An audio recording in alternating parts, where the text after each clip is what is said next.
Bu Khofifah, Gubernur Jawa Timur mangkring panggilan KPK. Ketidakhadiran Gubernur Jawa Timur dalam pemeriksaan KPK kini jadi sorotan tajam LSM Lira. LSM Lira Jawa Timur menyebut sudah cukup bukti hukum untuk menetapkan Khofifah sebagai tersangka kasus dugaan korupsi hibah Pokmas. Samsudin mengatakan, kami menilai sudah cukup bukti bagi KPK untuk menetapkan Khofifah sebagai tersangka. Samsudin menegaskan, ketidakhadiran Khofifah dalam pemanggilan KPK justru memperkuat dugaan adanya hal yang ditutupi. Dugaan pelanggaran serius disebut terjadi, termasuk melampaui batas maksimal dana hibah dalam Permendagri 77 tahun 2020, serta manipulasi SPJ dalam LKPJ Gubernur yang diduga fiktif. Dokumen fiktif dalam laporan ke DPRD bisa dikategorikan sebagai pemalsuan dokumen negara. Jika terbukti, ancaman hukuman bisa mencapai 6 tahun penjara. Dari 21 orang tersangka yang telah ditetapkan, publik kini menanti. Apakah KPK berani menyentuh nama besar di lingkaran kekuasaan? Pemeriksaan Khofifah dijadwalkan ulang. Lira menegaskan, jika hukum tak menyentuh elit, keadilan hanya ilusi. Berarti Gubernur Jatim itu tahu juga terkait dengan pasti tahu. Teruntuk Ibu Khofifah Indar Parawansa selaku Gubernur Jawa Timur, jadilah warga negara yang baik, jadilah pemimpin yang baik, ojo ngisini-ngisini wong Jawa Timur. Mosok lek ono peninjauan, peresmian, pengajian, solawatan, dampingi Mas Gibran nang Blitar iso. Giliran dipanggil KPK malah minggat nang Cino sama niku, Bu. Bu Khofifah, Gubernur Jawa Timur dipanggil KPK, tapi dia mangkir tidak menghadiri panggilan KPK. Salam APBN, ambil positif, buang negatif, tonton videonya sampai habis. Gua nggak tahu ya guys, kenapa berita tentang Bu Khofifah akhir-akhir ini tuh kayak banyak banget dan kayak apa ya, makin merajalela gitu. Kemarin lah terakhir ya kan, dia mukbang, bukan mukbang, nge-review kurma gitu kan. Sekarang lah ngomong lagi dia dipanggil KPK. Kenapa Ci kok Bu Khofifah dipanggil KPK? Katanya diduga ini terkait dengan korupsi dana hibah APBD Jawa Timur. Masalahnya ini nilainya sampai triliunan, geng. Nah, kasus ini bisa jadi salah satu kasus terbesar nih. Tapi permasalahannya kita jangan langsung ngejudge dulu, harus dicari tahu dulu beritanya ya, baru deh. Bu Khofifah ini menurut gue hebat banget karena beliau ini selalu jadi sorotan publik gitu ya, mau dari nge-review buah-buahan, mukbang buah-buahan, sampai kurma sekalipun. Sekarang lebih menarik perhatian lagi gara-gara dipanggil KPK. Permasalahannya kalau memang Bu Khofifah tidak terkait apapun terkait dana hibah ini, kenapa Bu Khofifah harus mangkir dari panggilan KPK? Apakah ada yang disembunyikan? We never know. Buat yang belum paham, dana hibah ini adalah uang dari pemerintah yang harusnya diberikan kepada pihak-pihak yang berhak untuk mendapatkan. Misalnya buat pembangunan, buat proyek-proyek yang bermanfaat gitu loh. Tapi kalau dana hibah ini disalahgunakan, ya akibatnya ya fatal. Menurut kalian, apakah Bu Khofifah terlibat atau hanya namanya aja yang kebawa-bawa dan disebut-sebut? Cuma kalau yang jadi pertanyaan gue nih, pertanyaan terbesar nih dalam kepala gue ya, kalau emang Bu Khofifah nggak kenapa-kenapa gitu, kenapa harus mangkir gitu loh? Sedangkan kalau konten TikTok nggak mangkir, konten TikTok harus sesuai dengan deadline. Tapi kalau dipanggil KPK, nanti aja lah, atur aja jadwal ulang. Tapi kita juga nggak bisa asal ngejudge dan asal ngomong kalau permasalahan konten TikToknya dia itu selalu paling utama, sedangkan kalau KPK dia mangkir. Nggak bisa juga guys. Bisa jadi karena memang Bu Khofifah punya jadwal yang lain gitu kan, punya jadwal yang lebih apa ya, lebih prioritasnya harus lebih didahulukan gitu. Secara beliau ini kan Gubernur Jawa Timur kan juga bukan wilayah yang kecil gitu loh ya, mungkin dia emang lagi sibuk banget say, makanya dia minta jadwalnya diatur ulang. Yang gue bingung juga ya, akhir-akhir ini tuh Bu Khofifah tuh emang lagi jadi sorotan publik banget ya, dan yang gue tahu Bu Khofifah itu sudah menjabat 2 periode jadi Gubernur Jawa Timur. Nah sekarang warga Jawa Timur itu rame banget yang teriak-teriak tentang kepemimpinannya Bu Khofifah itu sendiri gitu kan. Maksud gue, kalau emang dia kepemimpinannya jelek, kenapa bisa sampai 2 periode?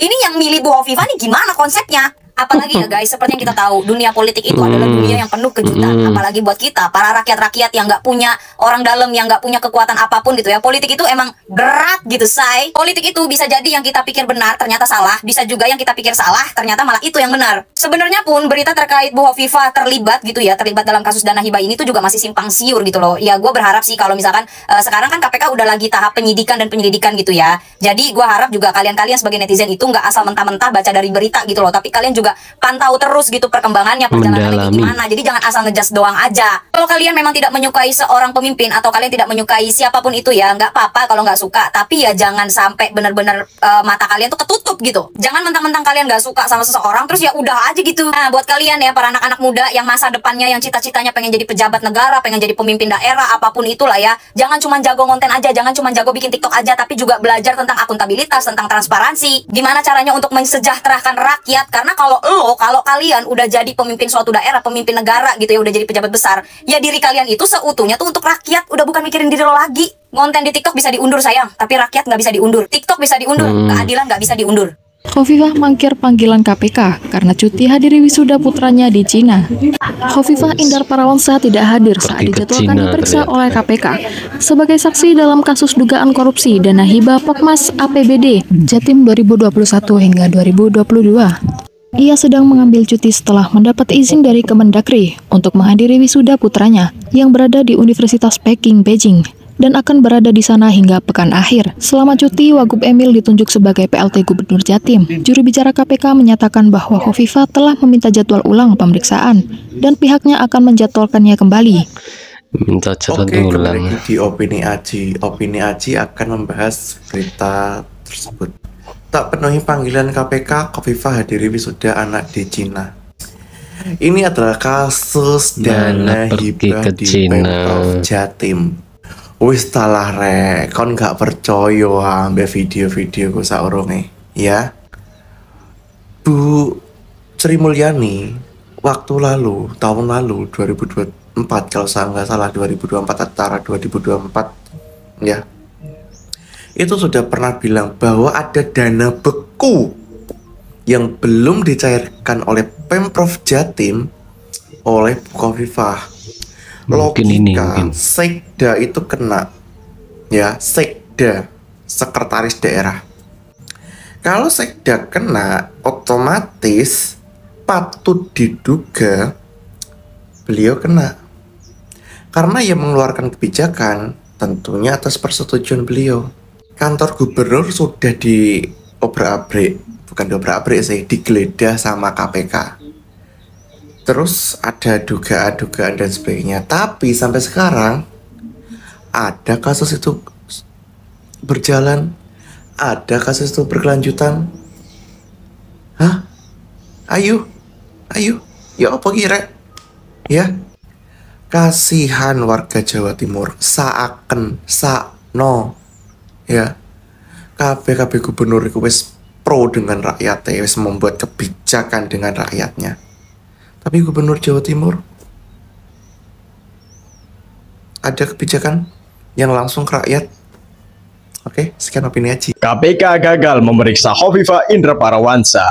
Jadi gini guys, Khofifah hari ini rencananya akan diperiksa KPK dalam kasus korupsi dana hibah periode 2019-2022. Di pemeriksaan kali ini, Khofifah hanya sebagai saksi. Ingat, sebagai saksi, bukan tersangka. Tapi Khofifah tidak bisa datang karena harus ikut wisuda anaknya di Cina. Kapan Bu Khofifah dijadwalkan bertemu KPK lagi? Itulah ketidakhadiran Bu Khofifah saat dipanggil KPK. Menimbulkan banyak pertanyaan, apakah hanya sebatas saksi atau juga terseret korupsi. Ternyata Bu Khofifah ini nggak hadir karena alasan tertentu, menghadiri wisuda anaknya yang ada di Cina. Waduh Bu, ya seperti dibilang tadi, pengajian bisa hadir, tinjauan hadir, giliran dipanggil KPK menghindar. Terima kasih, jangan lupa like, subscribe, share, dan komen.